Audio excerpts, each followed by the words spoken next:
نئے مضمون کا آغاز ہوتا ہے جس کا عنوان ہے تتمہ قصہ اعتماد آں مغرور بر تملک خرس، یعنی اس دھوکے میں مبتلا کا ریچھ کی چاپلوسی پر بھروسہ کرنے کا باقی قصہ۔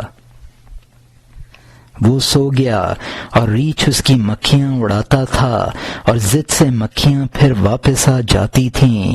اس نے کئی بار ان کو جوان کے منہ پر سے اڑایا، وہ مکھیاں تیزی سے واپس آ جاتیں۔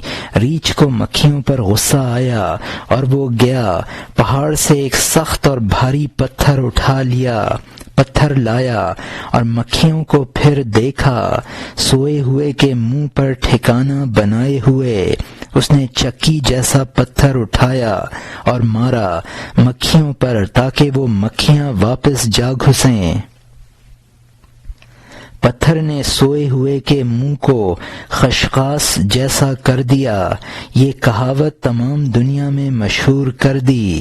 بے وقوف کی دوستی یقیناً ریچھ کی دوستی ہے، اس کا کینہ محبت ہے اور اس کی محبت کینہ ہے۔ اس کا عہد اور پیمان کمزور اور برباد اور ضعیف ہے، اس کی باتیں گھنی ہیں اور اس کی وفاداری کمزور ہے۔ اگر وہ قسم بھی کھائے تو یقین نہ کر، الٹی باتیں کرنے والا قسم توڑ ڈالتا ہے۔ یہاں مترجم نے حاشیے میں لکھا ہے کہ مکھی کی عادت ہے کہ اڑاؤ تو وہ فوراً لوٹ کر آتی ہے۔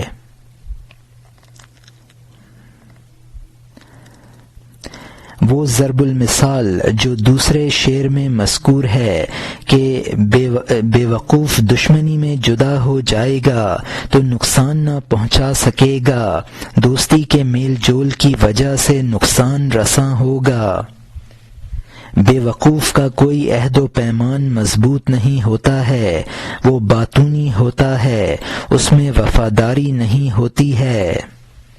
بے وقوف کی قسم پر بھی بھروسہ نہ کرنا چاہیے، وہ فوراً تسمہ توڑ ڈالتا ہے، وہ فوراً قسم توڑ ڈالتا ہے۔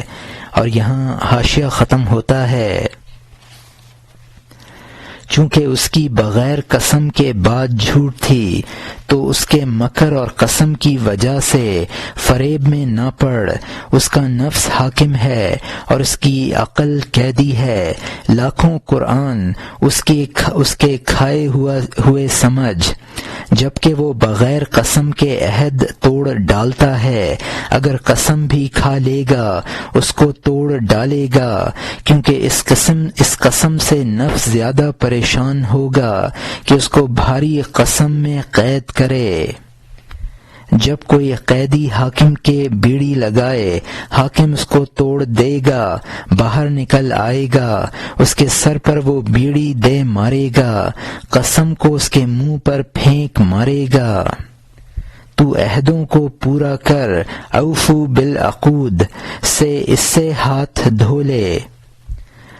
احفظوا ایمانکم، اپنی قسموں کی حفاظت کرو، اس سے نہ کہہ۔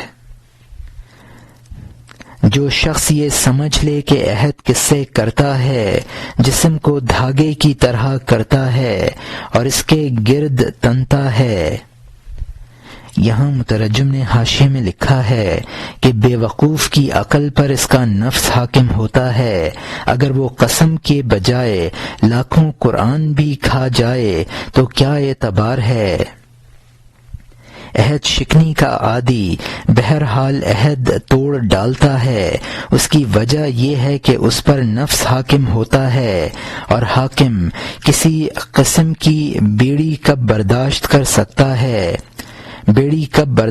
سکتا ہے، اس کو جلد توڑ ڈالے گا۔ ہاں، اگر انسان کی طبیعت سلیم ہو تو وہ قسم کی بیڑی کا احساس کرے گا۔ قیدی یعنی وہ بے وقوف جو نفس کی قید میں ہے، قسم توڑوا کر دو گنے عذاب میں مبتلا کر دے گا۔ اوفو بالعقود، مومنین کو خطاب ہے، اپنے عہدوں کو پورا کرو۔ احفظوا ایمانکم، اپنی قسموں کی نگہداشت رکھو۔ ایک مومن سمجھتا ہے کہ وہ قسم کھا کر خدا سے عہد کرتا ہے، اپنے جسم کو دھاگا بنا کر اس کو مضبوط باندھتا ہے اور اس کی حفاظت میں جان قربان کر دیتا ہے۔ اور یہاں حاشیہ ختم ہوتا ہے۔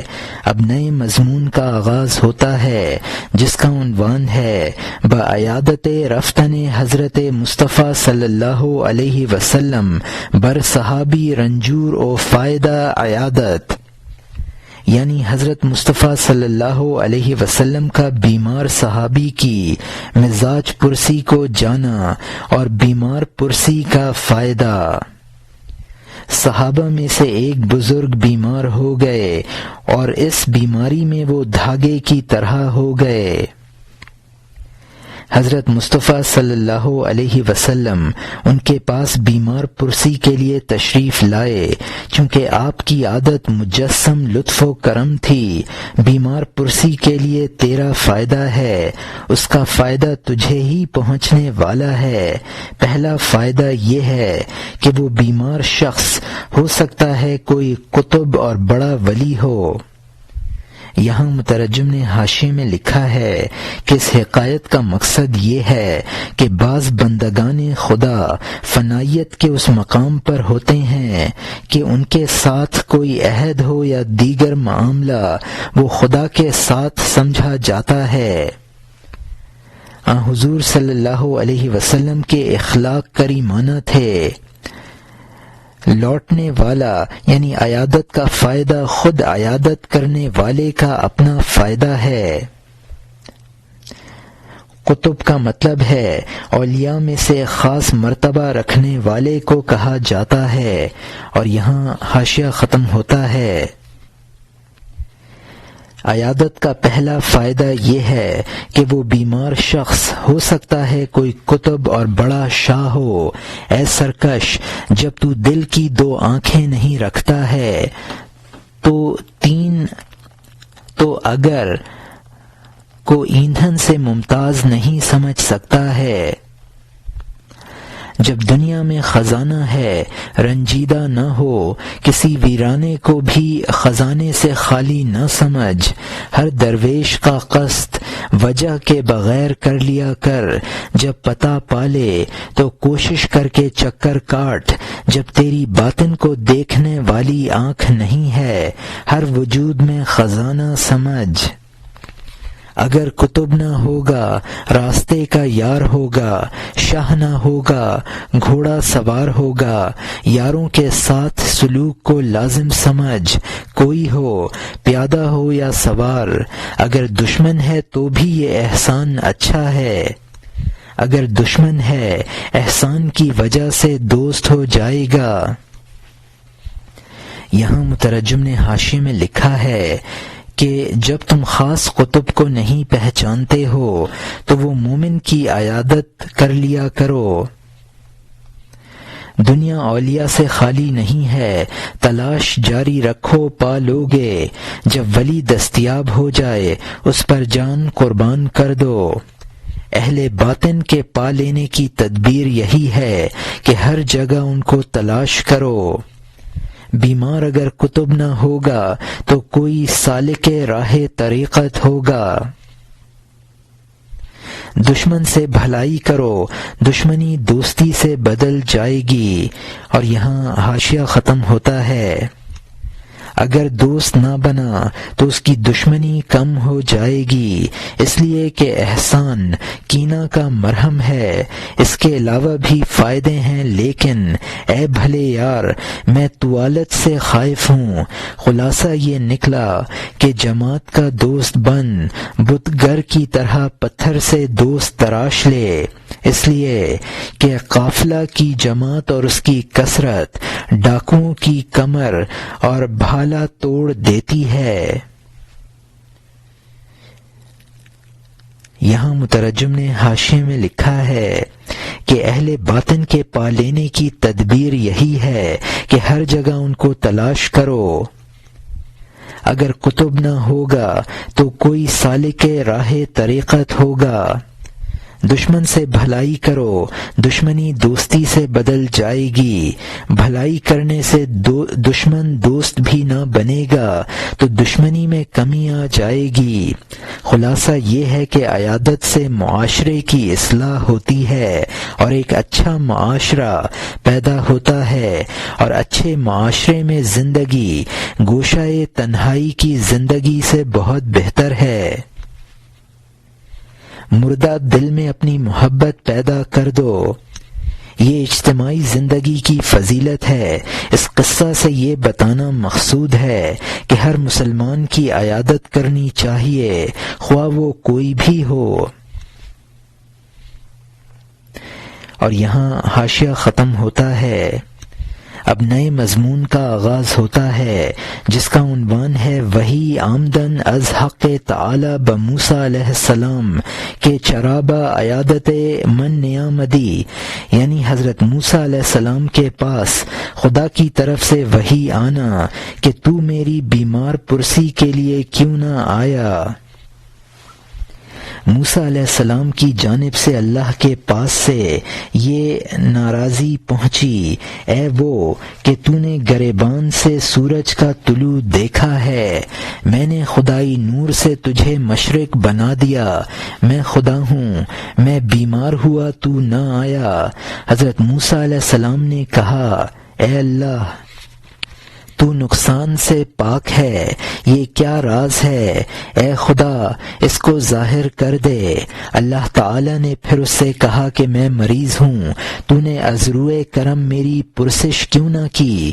انہوں نے عرض کیا، اے اللہ، تیرے لیے کوئی گھٹاؤ نہیں ہے، عقل گم ہو گئی ہے، یہ گرہ کھول دے۔ اللہ تعالی نے فرمایا، ہاں، ایک خاص برگزیدہ بندہ بیمار ہوا اور وہ میں ہوں، خوب سمجھ لے۔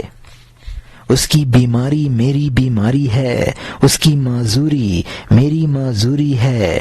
جو خدا کی ہم نشینی چاہے کہہ دو وہ اولیاء کی خدمت میں بیٹھے۔ اگر تو اولیاء کے پاس حاضری سے علیحدہ رہے گا تو برباد ہے، کیونکہ تو جز ہے کل نہیں ہے۔ شیطان جس کو بھلوں سے جدا کر دے اس کو بے سہارا پا لیتا ہے، اس کا سر چبا لیتا ہے۔ تھوڑی دیر کے لیے بھی ایک بالش جماعت سے دور ہونا شیطان کا مکر ہوگا، خوب سمجھ لے۔ یہاں مترجم نے حاشیے میں لکھا ہے کہ حضرت موسیٰ علیہ السلام نور خداوندی کے مظہر تھے، یعنی خدا کا اپنے آپ کو بیمار کہنے کے عقدے کو گرا کہا ہے۔ جب انسان فنائیت کے مقام پر پہنچتا ہے تو گویا اتحاد ہو جاتا ہے۔ مقام فنا میں پہنچ جانے والے ولی کا بیمار ہونا گویا خدا کا بیمار ہونا ہے۔ اس مضمون کی حدیث مشکات شریف میں مذکور ہے۔ جبکہ اولیاء اللہ کا خدا سے اتحاد ہے تو ان کے پاس بیٹھنا خدا کے پاس بیٹھنا ہے۔ اولیاء کی صحبت باعث نجات ہے، ورنہ شیطانی وساوس موجب ہلاکت بنیں گے۔ شیطان ہلاکت کا سبب بن جاتا ہے۔ پہلے شعر میں جماعت سے علیحدگی کی مضرت سمجھائی تھی، اب اس کو اس حکایت سے واضح کرتے ہیں، اور یہاں حاشیہ ختم ہوتا ہے۔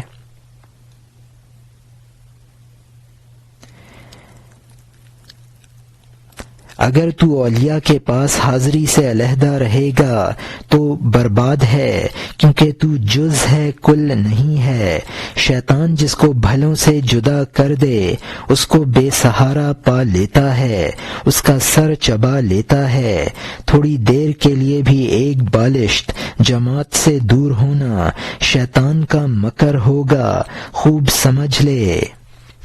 اب نئے مضمون کا آغاز ہوتا ہے جس کا عنوان ہے جدا کردن باغباں صوفی و فقیہ و علوی را از یکد گر و ادب کردن، یعنی باغبان کا صوفی اور مولوی اور سید کو ایک دوسرے سے جدا کر دینا اور سزا دینا۔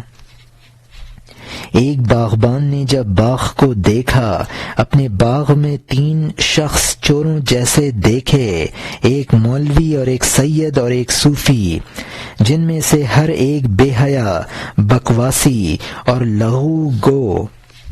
یہاں مترجم نے حاشیے میں لکھا ہے کہ پہلے شعر میں جماعت سے علیحدگی کی مضرت سمجھائی تھی، اب اس کو اس حکایت سے واضح کرتے ہیں۔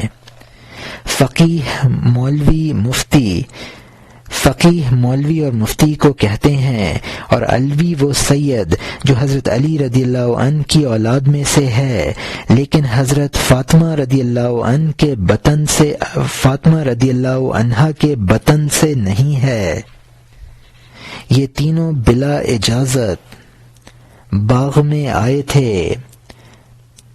شریف کا مطلب ہے کہ مطلق سید کے معنی میں بھی بولا جاتا ہے، اور خاص امام حسن رضی اللہ عنہ کی اولاد کو بھی کہا جاتا ہے۔ اور یہاں حاشیہ ختم ہوتا ہے۔ اس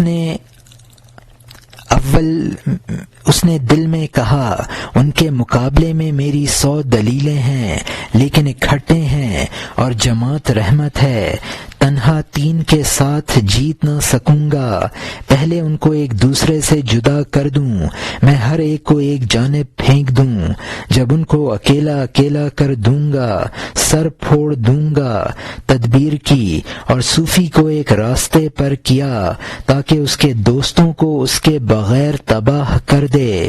اس باغبان نے صوفی سے کہا، گھر جا، ان ساتھیوں کے لیے ایک کمبل لے آ۔ صوفی چلا گیا۔ اس باغبان نے دونوں دوستوں سے تنہائی میں کہا، آپ مولوی ہیں اور یہ مشہور سید ہیں، ہم آپ کے فتوے کے مطابق روٹی کھاتے ہیں، ہم آپ کی عقل کے پر سے پرواز کرتے ہیں۔ یہاں مترجم نے حاشیے میں لکھا ہے کہ اگر مار پیٹ کی نوبت آئی تو میں تینوں سے نہ جیت سکوں گا، لہٰذا ان تینوں کو علیحدہ علیحدہ کرنا چاہیے اور ایک ایک کر کے نبٹنا چاہیے۔ پہلے اس کو، پھر فقی اور شریف کو تنہا تنہا کر کے تباہ کر دے۔ عوام فقیہ کے فتوے سے حلال و حرام کا فیصلہ کرتے ہیں، فقیہ عقلی دلائل قائم کرتا ہے۔ اور یہاں حاشیہ ختم ہوتا ہے۔ یہ دوسرے ہمارے شاہ اور شہزادے ہیں، سید ہیں، حضرت مصطفیٰ صلی اللہ علیہ وسلم کے خاندان سے ہیں۔ وہ صوفی پیٹو کمینہ کون ہوتا ہے کہ تم جیسے شاہوں کا ہم نشین بنے، جب آئے اس کی روئی دھندو، تم ایک ہفتہ باغ اور چمن میں رہو۔ باغ کیا ہوتا ہے؟ میری جان تمہاری ملک ہے، تم تو میری داہنی آنکھ ہو۔ اس نے ان میں وسوسہ پیدا کر دیا اور ان کو دھوکہ دیا۔ افسوس ہے یاروں سے صبر کر لینا مناسب نہیں ہے۔ جب انہوں نے صوفی کو روانہ کر دیا اور وہ چلا گیا، دشمن اس کے پیچھے موٹی لکڑی لے کر چلا۔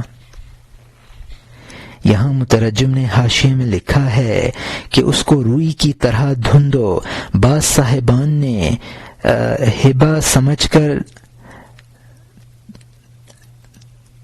تنبہ سمجھ کر تنبیہ کا مخفف قرار دیا ہے۔ اور یہاں حاشیہ ختم ہوتا ہے۔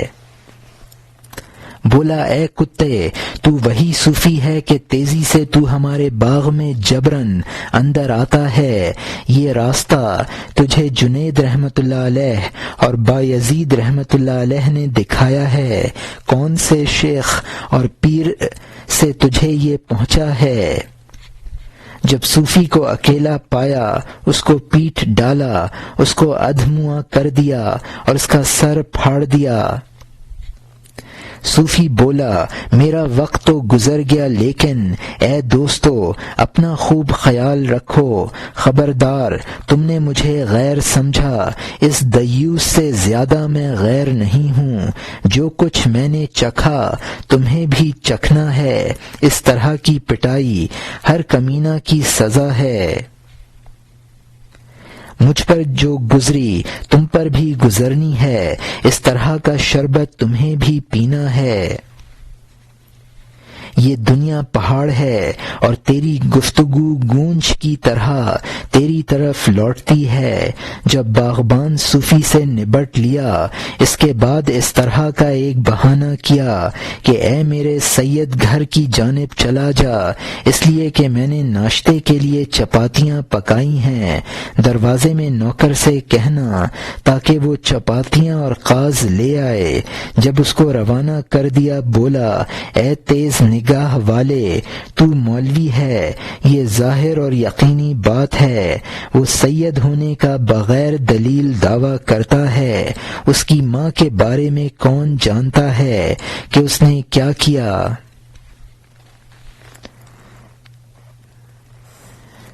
یہاں مترجم نے حاشیے میں لکھا ہے کہ این جہاں کا مطلب ہے یعنی دنیا بمنزلہ پہاڑ ہے جس میں صدائے بازگشت ہوتی ہے، یہ گنبد کی صدا جیسی کہے ویسی سنے۔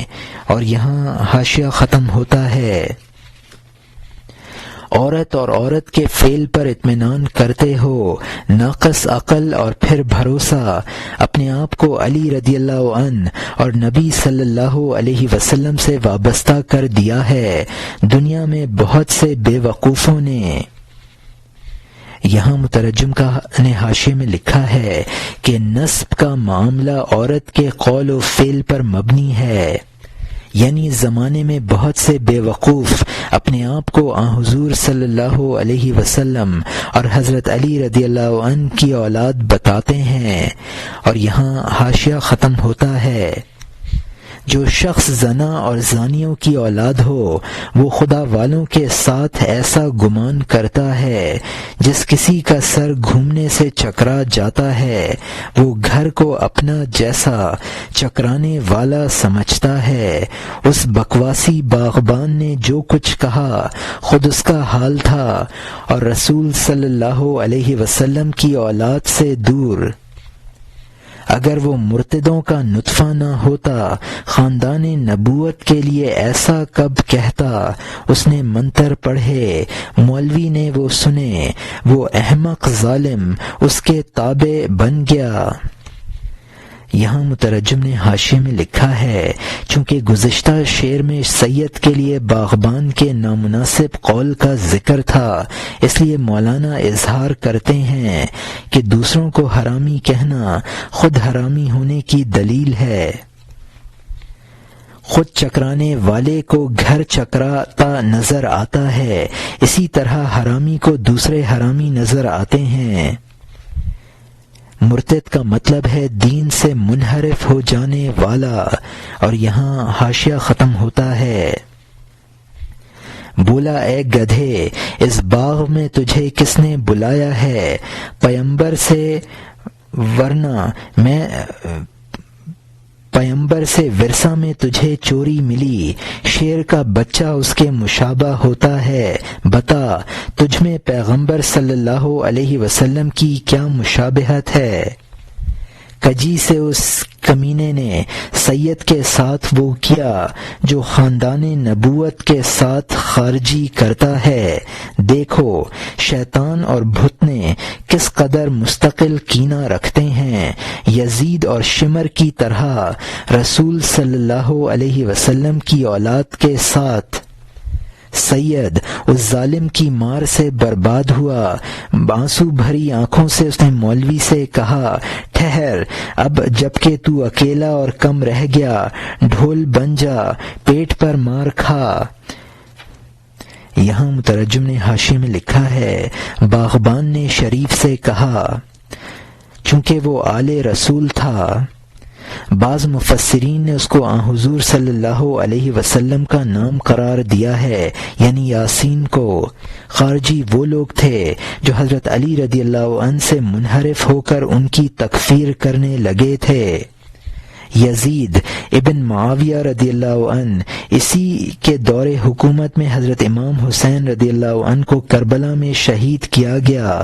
شمر وہ بد نصیب جو حضرت امام حسین رضی اللہ عنہ کا قاتل تھا۔ اور یہاں حاشیہ ختم ہوتا ہے۔ میں اگر سید اور لائق اور ساتھی نہیں ہوں، تیرے لیے اس ظالم سے کم نہیں ہوں۔ تو نے مجھے اس خود غرض کے سپرد کر دیا، تو نے بے وقوفی کی، تیرے لیے برا بدلہ ہے، وہ اس سے نپٹا۔ آیا کہ او مولوی، تو کیا مولوی ہے، تو ہر احمق کے لیے ننگ ہے۔ اے ہتھ کٹے، تیرا یہ فتویٰ ہے کہ اندر آ جائے اور نہ کہے کہ اجازت ہے۔ اس طرح کا جواز تو نے وسیط میں پڑھا ہے یا یہ مسئلہ محیط میں ہے؟ یہ کہا اور اس پر ہاتھ چھوڑ دیا۔ اس کے ہاتھ نے دل کے کینے کی خوب داد دی۔ اس نے کہا تجھے حق ہے، مار تیرا قابو چل گیا، یہی اس کی سزا ہے جو دوستوں سے کٹا۔ میں اس اور اس جیسی سینکڑوں کا مستحق ہوں، کینہ میں دوستوں سے کیوں کٹا؟ تیری سب ملامت میں نے سنی، سر پر دھتر مارتا ہوں کہ تیری عزت گئی۔ یہاں مترجم نے حاشیے میں لکھا ہے کہ وسیط امام غزالی رحمۃ اللہ علیہ کی مشہور کتاب ہے اور محیط حنفی فقہ کی مشہور کتاب ہے۔ مجمع اور جماعت سے علیحدگی کا یہی انجام ہوتا ہے۔ اور یہاں حاشیہ ختم ہوتا ہے۔ تیری سب ملامت میں نے سنی، سر پر دھتر مارتا ہوں کہ تیری عزت گئی۔ قصہ مختصر، اس کو بہت مارا اور چورا کر دیا، اس کو باغ سے نکالا اور دروازہ بند کر دیا۔ جو اپنے دوستوں سے الگ رہ گیا، اس طرح کی سب خرابیاں اس پر آتی ہیں۔ یہ بیمار پرسی اس تعلق کے لیے ہے اور یہ تعلق سینکڑوں محبتوں کا حامل ہے۔ اور یہاں نئے مضمون کا آغاز ہوتا ہے جس کا عنوان ہے رجت بقصہ مریض و عیادت رفتن مصطفیٰ صلی اللہ علیہ وسلم، یعنی مریض اور آن حضور صلی اللہ علیہ وسلم کی مریض پرسی کے لیے جانے کے قصے کی طرف رجوع۔ بے نظیر رسول صلی اللہ علیہ وسلم بیمار پرسی کے لیے روانہ ہوئے۔ ان صحابی کو نزا کی حالت میں دیکھا۔ جب تو اولیاء کے پاس حاضری سے دور ہو گیا، حقیقتاً تو خدا سے دور ہو گیا ہے۔ جبکہ ساتھیوں کی جدائی کا نتیجہ غم ہے، شاہوں کے حضور سے جدائی اس سے کب کم ہے۔ شاہوں کا سایہ طلب کر اور ہر وقت دوڑتا رہ تاکہ تو سایہ کی وجہ سے سورج سے بہتر ہو جائے۔ یہاں مترجم نے حاشیے میں لکھا ہے کہ مولانا عیادت کے قصے کو پورا کرنا چاہتے تھے، لیکن اولیاء کی صحبت کی ترغیب کے بیان نے مولانا کو وہ پورا نہ کرنے دیا اور پھر صحبت اولیاء کی بات شروع کر دی۔ اگر اہل اللہ سے دوری قرب حق سے محرومی کا سبب نہ بھی ہو تو جدائی کا غم ہی کیا کم ہے۔ سورج تو ظاہری انوار پہنچاتا ہے، اولیاء کے فیض سے باطنی نور حاصل ہوتا ہے۔ اور یہاں حاشیہ ختم ہوتا ہے۔ کسی با اقبال کی پناہ میں جا پڑ، شاید کوئی صاحب دل تجھے آزادی دے دے۔ اگر سفر کرنا ہے اس نیت سے جا، اگر اقامت ہو تو بھی اس سے غافل نہ ہو۔ در بدر پھر کوچہ بکوچہ جا، تلاش کر تلاش کر تلاش، جب تک ہو سکے اولیاء سے منہ نہ موڑ، کوشش کر اور اللہ زیادہ بہتر جانتا ہے۔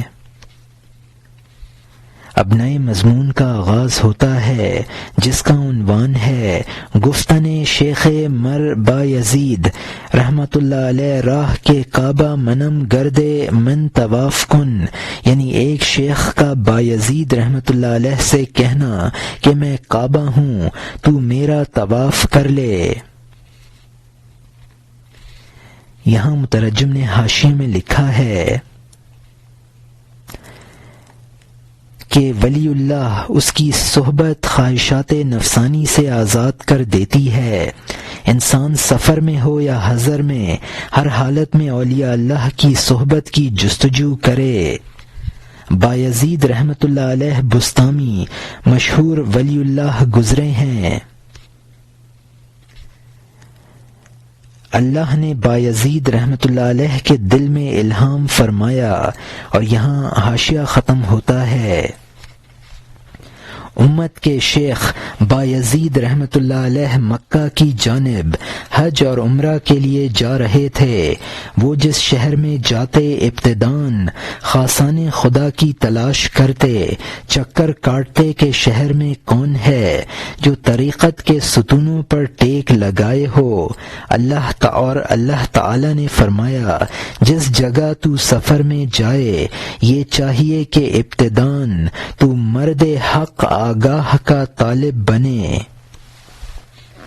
اور یہاں مترجم نے حاشیے میں لکھا ہے کہ یہاں مرد سے مراد ولی اللہ ہے، اور یہاں حاشیہ ختم ہوتا ہے۔ خزانے کا ارادہ کر کیونکہ یہ نفع و نقصان طبعاً حاصل ہو جائے گا، اس کو تو فرا سمجھ، جو بوتا ہے اس کا قصد گیہوں کا ہوتا ہے، بھوسا طبعاً اس کو حاصل ہو جاتا ہے۔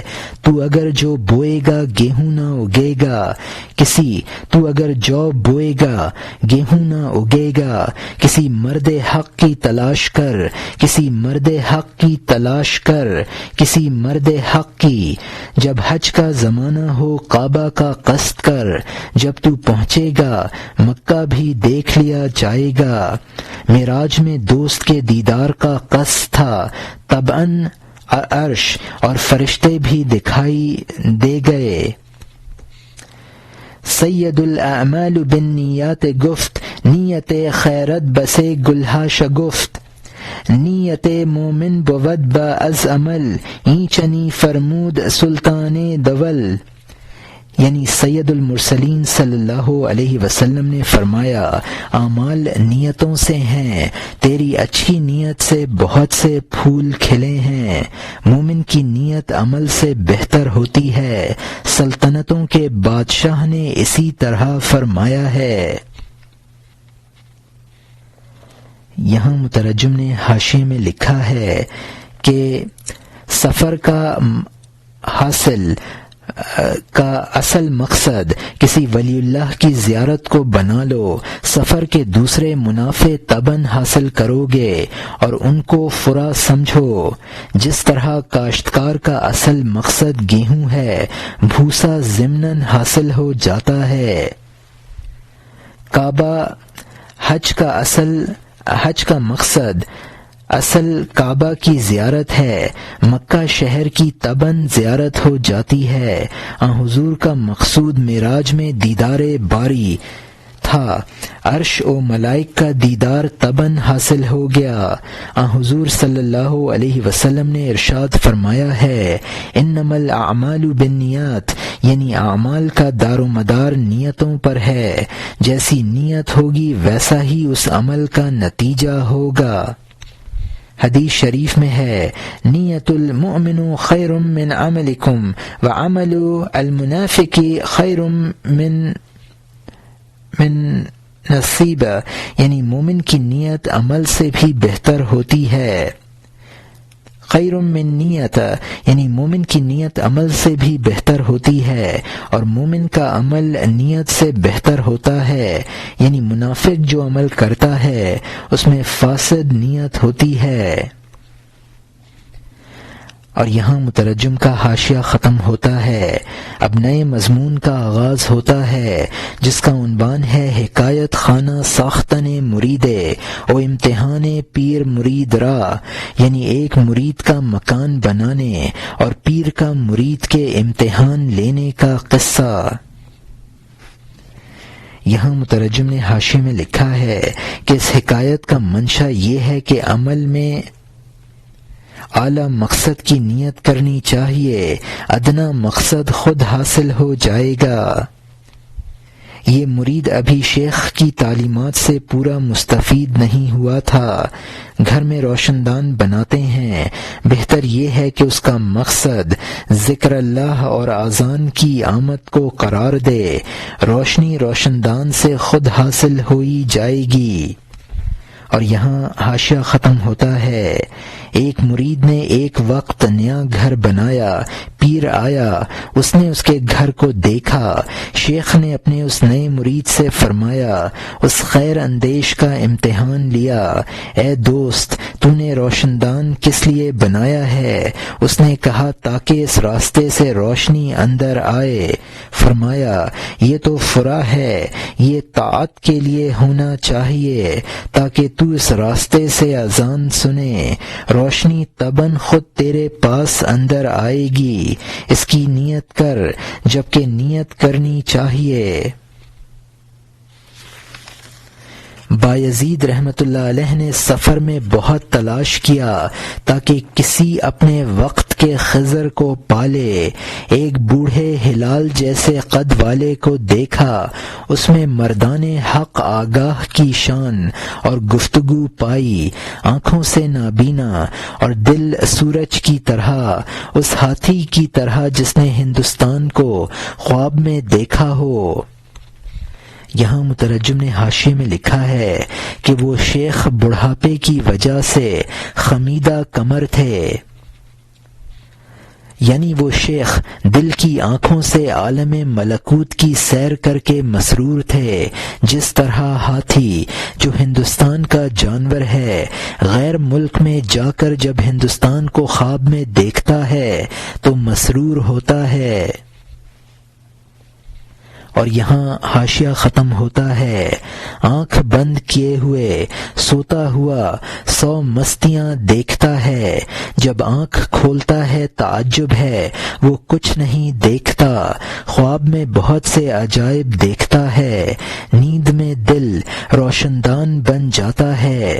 جو بیدار ہے اور اچھی خواب دیکھتا ہے وہ عارف باللہ ہے، اس کی خاک قدم آنکھوں میں لگا۔ ان کو بایزید رحمۃ اللہ علیہ نے جب قطبیوں میں سے پایا، انکساری دکھائی اور ان کی خدمت میں دوڑے۔ یہاں مترجم نے حاشیے میں لکھا ہے کہ اولیاء اللہ آنکھیں بند کر کے جب عالم ملکوت کی سیر کرتے ہیں تو ان کو عجائب قدرت نظر آتے ہیں جو آنکھیں کھولنے پر نظر نہیں آتے۔ جب آنکھیں بند ہوتی ہیں تو دل عالم ملکوت کا روشن دان بن جاتا ہے۔ اولیاء اللہ بیداری میں آنکھیں بند کر کے وہ حسین منظر دیکھتے ہیں جو عام انسان کو خواب میں نظر آ جایا کرتے ہیں۔ اور یہاں حاشیہ ختم ہوتا ہے۔ ان کے سامنے بیٹھے اور احوال دریافت کیے، ان کو نادار اور عیالدار پایا۔ انہوں نے کہا اے بایزید رحمت اللہ علیہ، تیرا کہاں کا ارادہ ہے؟ سامان سفر کہاں لے جائے گا؟ بایزید رحمت اللہ علیہ نے کہا شوق کی وجہ سے کعبہ کا قصد ہے۔ فرمایا اچھا، راستہ کا خرچہ کتنا رکھتا ہے؟ کہا چاندی کے 200 درہم رکھتا ہوں، یہ چادر کے کونے میں مضبوط بندھے ہوئے ہیں۔ انہوں نے فرمایا میرے گرد 7 بار طواف کر لے اور اس کو حج کے طواف سے بہتر سمجھ، اے سخی، اور وہ درہم میرے سامنے رکھ دے، سمجھ لے کہ تو نے حج کر لیا اور مقصد پورا ہو گیا۔ یہاں مترجم نے حاشیے میں لکھا ہے کہ وہ شیخ تنگ دست تھے اور عیالداری بہت تھی۔ شیخ کا بایزید رحمۃ اللہ علیہ کو اپنے طواف کا حکم دینا غلبہ حال میں تھا، ورنہ طواف بنظر عبادت کعبہ کے علاوہ جائز نہیں ہے۔ بایزید رحمۃ اللہ علیہ کا نفلی حج ہوگا، اس لیے یہ فرمایا ایسی صورت میں حج سے بہتر حاجت مند اولیاء پر روپیہ صرف کر دینا ہے، کیونکہ اس صورت میں حج سے بھی زیادہ ثواب مل جائے گا۔ اور یہاں حاشیہ ختم ہوتا ہے، تو نے عمرہ کر لیا اور باقی رہنے والی زندگی حاصل کر لی، تو پاک ہو گیا، کوہ صفا پر بھی دوڑ لیا، اس خدا کی قسم جس کو تیری روح نے دیکھا ہے کہ اس نے اپنے گھر پر مجھے فضیلت بخشی ہے۔ یہاں مترجم نے حاشیے میں لکھا ہے کہ عمر باقی کا مطلب ہے ابدی زندگی، اور صفا کا مطلب ہے کوہ صفا پر سعی کرنے سے باطنی صفائی حاصل ہوتی ہے۔ حضرت عمر رضی اللہ عنہ نے کعبہ کو خطاب کر کے فرمایا تھا کہ مومن تجھ سے افضل ہے۔ اور یہاں حاشیہ ختم ہوتا ہے، ہر چند کے کعبہ اس کے عبادت کا گھر ہے، میرا وجود بھی اس کے اسرار کا گھر ہے، جب سے اس نے وہ گھر بنایا ہے اس میں نہیں گیا ہے، اور اس گھر میں اس حی و قیوم کے علاوہ کوئی نہیں ہے۔ جب تو نے مجھے دیکھا تو گویا خدا کو دیکھا ہے، سچائی کے کعبہ کے گرد تو نے طواف کیا ہے، میری خدمت اللہ تعالی کی عبادت اور حمد ہے، خبردار کبھی نہ سمجھنا کہ اللہ تعالی مجھ سے جدا ہے، اچھی طرح آنکھ کھول مجھے دیکھ تاکہ تو بشر میں اللہ تعالی کا نور دیکھے۔ یہاں مترجم نے حاشیے میں لکھا ہے کہ اسرار الہی کا مخزن ہے، یعنی حضرت حق جل مجدہ کو جو تعلق قلب مومن سے ہے وہ تعلق کعبہ سے نہیں ہے، اسی لیے قلب مومن تجلیات باری کا زیادہ مظہر ہے۔ اتحاد کی وجہ سے اہل اللہ کی زیارت گویا خدا کی زیارت ہے۔ اور یہاں حاشیہ ختم ہوتا ہے، اے بایزید تو نے کعبہ پا لیا، سینکڑوں رونقیں اور عزتیں سینکڑوں شان و شوکت والی ہیں، سینکڑوں شان و شوکت پائی ہیں۔ دوست، اللہ تعالی نے کعبہ کو ایک بار میرا گھر کہا ہے، مجھے 70 بار اے میرے بندے کہا ہے۔ حضرت بایزید رحمۃ اللہ علیہ نے ان نقطوں کو یاد کر لیا، سونے کے بابے کی طرح ان کو کان میں پہنا، ان سے بایزید رحمۃ اللہ علیہ بڑھوتری میں پہنچے، کامل مرید مرتبہ کمال میں پہنچے۔ یہاں مترجم نے حاشیے میں لکھا ہے کہ قرآن میں مذکور ہے حضرت ابراہیم اور حضرت اسماعیل علیہم السلام کو خطاب کر کے فرمایا گیا، طہر بیتی، یعنی تم دونوں میرے گھر کو پاک کرو۔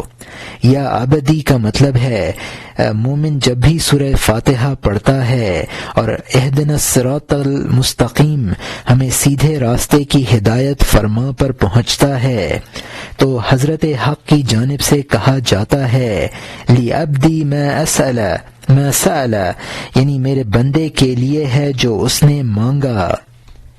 اس گفتگو سے حضرت بایزید رحمۃ اللہ علیہ کے مقامات بڑھے، پہلے بھی ولایت کا کمال حاصل تھا، اس گفتگو سے مزید کمال حاصل ہوا۔ ابو بکر رضی اللہ عنہ چونکہ غار ثور میں ہجرت کے وقت آن حضور کے ساتھ تھے، اس لیے ان کو سچا دوست کہا ہے۔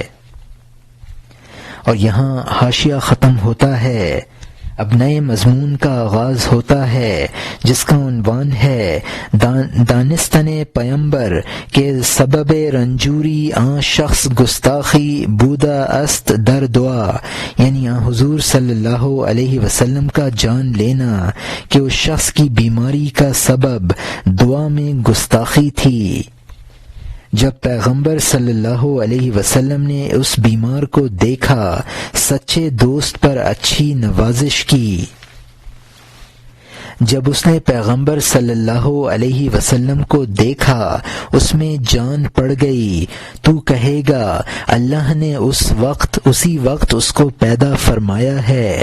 اس نے کہا بیماری نے مجھے یہ نصیبہ دیا کہ صبح صبح یہ شاہ میرے پاس آئے، یہاں تک کہ مجھے صحت اور آرام حاصل ہو گیا۔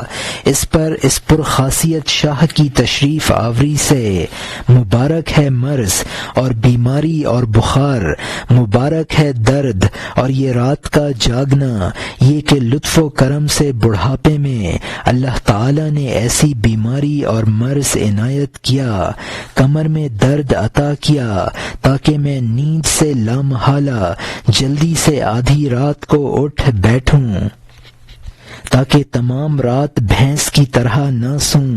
اللہ تعالی نے اپنی مہربانی سے ایسے درد عطا کیے۔ یہاں مترجم نے حاشیے میں لکھا ہے کہ یعنی ان صحابی کو اثر نو زندگی ملی۔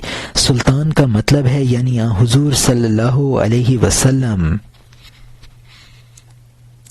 یہ بیماری عبادتوں کا سبب بن گئی۔ درد کمر کی وجہ سے لامحالہ رات کو اٹھ بیٹھتا ہوں اور تہجد پڑھتا ہوں۔ بیماری کے مبارک ہونے کا دوسرا سبب یہ ہے کہ حضور صلی اللہ علیہ وسلم کی دعا سے دوزخ کے عذاب سے نجات مل گئی۔ بیماری غفلت کے پردے چاک کر دیتی ہے اور روح تازہ ہو جاتی ہے۔ مرض کی تکلیف پر صبر کرنا رحمتوں کا سبب ہے۔ اور یہاں حاشیہ ختم ہوتا ہے۔ اس شکستگی کی وجہ سے شاہ کا وہ رحم جوش میں آ گیا کہ دوزخ کو میرے ڈرانے سے چپ کر دیا۔ مرض خزانہ بنا کیونکہ اس میں رحمتیں ہیں۔ جب چھلکا چھیلا تازہ مغز نکل آیا۔ اے بھائی، تاریک اور سرد مقام میں غم اور سستی اور درد پر صبر کرنا آب حیات کا چشمہ اور مستی کا جام ہے، اس لیے کہ تمام بلندیاں پستی میں مضمر ہیں، بہاریں خزاں میں پوشیدہ ہیں۔ یہ خزاں پر بہار ہے، اس سے گریز نہ کر، غم کا ساتھی بن اور وحشت سے نباہ، اپنی موت میں دراز زندگی تلاش کر۔ یہاں مترجم نے حاشیے میں لکھا ہے کہ مراتب کی بلندیاں مصائب کی پستیوں میں پوشیدہ ہیں۔ غم وحشت پر صبر کرنے سے ابدی زندگی حاصل ہوگی۔ اور یہاں حاشیہ ختم ہوتا ہے۔ تیرا نفس کچھ بھی کہے کہ یہاں برائی ہے، اس کی نہ سن، کیونکہ اس کا کام بالعکس ہے۔ تو اس کے خلاف کر، کیونکہ پیغمبروں کی جانب سے دنیا میں وصیت اسی طرح آئی ہے۔ یہاں مترجم نے حاشیے میں لکھا ہے کہ نفس امارہ ہمیشہ برائی کی طرف راغب کرتا ہے، اس کے مشورے کے خلاف عمل کرو۔ نفس امارہ کے خلاف کرنے کے تمام انبیاء نے وصیت و نصیحت کی ہے۔ اور یہاں حاشیہ ختم ہوتا ہے۔ کاموں میں مشورہ ضروری ہے تاکہ انجام کار پشیمانی نہ ہو۔ نبیوں نے بہت سی تدبیریں کی ہیں، تب اس پاٹ پر چکی چلی ہے۔ نفس چاہتا ہے کہ تباہ کر دے، مخلوق کو گمراہ اور پریشان کر دے۔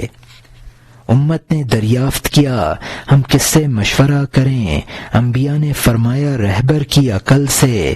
دریافت کیا اگر بچہ یا عورت سامنے آئے جس میں عقل اور روشن رائے نہیں ہے، فرمایا اس سے مشورہ کر اور جو وہ کہے تو اس کے خلاف کر اور چل پڑ۔ یہاں مترجم نے حاشیے میں لکھا ہے کہ بے شک شرعی طور پر مشورہ کرنے کا حکم ہے، مشورے سے انجام کی پشیمانی سے نجات ملتی ہے، لیکن نفس سے مشورہ مناسب نہیں ہے۔ انبیاء اور رسولوں کی تدبیروں سے لوگ ہدایت یافتہ بنے ہیں۔ نفس امارہ راہ ہدایت کے خلاف مشورہ دے کر برباد کرنا چاہتا ہے۔ مشورہ عقل سلیم والے سے کرنا چاہیے۔ شرعی حکم ہے کہ بچہ اور عورت کا مشورہ قابل قبول نہیں ہے، اور یہاں حاشیہ ختم ہوتا ہے۔ اپنے نفس کو عورت سمجھ، عورت سے بھی بدتر، اس لیے کہ عورت جز ہے اور تیرا نفس پورا شر ہے۔ اگر تو اپنے نفس سے مشورہ کرے، جو وہ کہے اس کمینہ کے خلاف کر۔ اگر وہ تجھے نماز اور روزہ کا حکم دے، نفس مکار ہے، تجھ سے کوئی مکر کر رہا ہے۔ کاموں میں اپنے نفس سے مشورہ کر سکتے ہو، وہ جو کچھ کہے اس کے بالعکس کرنا کمال ہے۔ اگر اس سے اور اس کی لڑائی میں نہ جیتے، کسی یار کے پاس جا، اس سے میل جول کر۔ یہاں مترجم نے حاشیے میں لکھا ہے کہ عورت کا مشورہ جبکہ ناقابل قبول ہے تو نفس کا اس سے بھی زیادہ ناقابل قبول ہونا چاہیے۔ ہو سکتا ہے کہ اس کا مقصد یہ ہو کہ تو سمجھ لے کہ نفس اب مطمئنہ ہو گیا ہے اور مجاہدات کو ترک کر دے۔ اگر انسان خود نفس کا مقابلہ نہ کر سکے تو شیخ کی مدد حاصل کر لے۔ عقل دوسری، اور یہاں مترجم کا حاشیہ ختم ہوتا ہے۔ عقل دوسری عقل سے ملاقات حاصل کر لیتی ہے، نیشکر سے کامل ہوتی ہے۔ میں نے نفس کے مکر سے بہت سی باتیں دیکھی ہیں، وہ اپنے مکر کے ذریعے اچھے برے کی تمیز ختم کر دیتا ہے۔ تیرے ہاتھ میں تازہ تازہ وعدے دیتا ہے جن کو اس نے ہزاروں بار توڑا ہے۔ عمر اگر 100 سال کی بھی فرصت دے، وہ تجھے ہر روز نیا بہانہ سکھائے گا، غلط وعدوں کو درست بتائے گا۔ قوت مردمی کا جادو مردمی کو ختم کر دیتا ہے۔ اے ضیاء الحق حسام الدین آجا کہ تیرے شور زمین سے گھاس نہیں اگتی۔ آسمان سے ایک پردہ لٹکا دیا گیا ہے درد مند دل کی ملامت کے لیے۔ یہاں مترجم نے حاشیے میں لکھا ہے کہ مرید کی عقل شیخ کی عقل کے ساتھ مل کر قوی ہو جائے گی۔ اگر کسی اور کھیتی میں گنا اگر کسی اور کھیتی میں بویا جائے تو اچھا نہ ہوگا۔ بعض نسخوں میں پیشہ گر ہے، یعنی عام پیشوں میں بھی استاد سے ہی کمال حاصل ہوتا ہے۔ نفس اچھے برے کی تمیز ختم کر دیتا ہے۔ انسان کی طویل عمر میں بھی نفس ہر روز ایک بہانہ نیکی نہ کرنے کا تراش دیتا ہے۔ پرانے وعدے جو پورے نہیں ہوئے ہیں ان کو وعدہ ہائے سرد کہا ہے۔ مشہور ہے کہ جادو کے ذریعے مرد کو عورت سے باندھ دیا جاتا ہے، پھر وہ مرد عورت کے قابل نہیں رہتا۔ نفس ایسا جادو کر دیتا ہے کہ نیکی پر قدرت نہیں رہتی۔ شوریلی زمین میں گھاس اگانا بہت مشکل ہے، لہذا ہر مشکل کام کے لیے یہ محاورہ بولا جاتا ہے۔ نفس کی مکاریوں کا ایک پردہ ہے جو آسمان سے آویزاں ہے تاکہ مبتلا ملامت کا مستحق بنے۔ اور یہاں حاشیہ ختم ہوتا ہے۔ اس تقدیر کا علاج بھی تقدیر ہی جانتی ہے۔ تقدیر کے معاملے میں مخلوق کی عقل پراگندہ اور بھینگی ہے۔ وہ کالا سانپ اژدہا بن گیا جو راستے میں پڑا ہوا ایک کیڑا تھا۔ تیرے ہاتھ میں اژدہا اور سانپ لاٹھی بن گیا، اے وہ کہ حضرت موسیٰ علیہ السلام کی جان تجھ سے مست ہے، خدا نے تجھے اس کو پکڑ لے نہ ڈر، لا تخف کا حکم خذھا لا تخف کا حکم دیا ہے تاکہ تیرے ہاتھ میں اژدہا لاٹھی بن جائے۔ ہاں اے بادشاہ، ید بیضا دکھا دے، کالی راتوں میں سے نئی صبح نمودار کر دے۔ یہاں مترجم نے حاشیے میں لکھا ہے کہ نفس کی مکاریاں بھی قضائے خداوندی سے ہیں، تو قضائے خداوندی ہی اس کا علاج کر سکتی ہے، انسانی عقل اس کے علاج سے عاجز ہے۔ نفس ایک معمولی کیڑا تھا، سانپ بنا، سانپ سے اژدہا بن گیا۔ ضیاء الحق حسام الدین کو اللہ نے وہ روحانیت دی ہے جس کے ذریعے وہ نفس کو راہ راست پر لا سکتے ہیں۔ خذھا ولا تخف یعنی جب موسیٰ علیہ السلام کی لاٹھی سانپ بن گئی تو وہ ڈرے، تب آپ کو حکم ہوا کہ اس کو پکڑ لو اور نہ ڈرو۔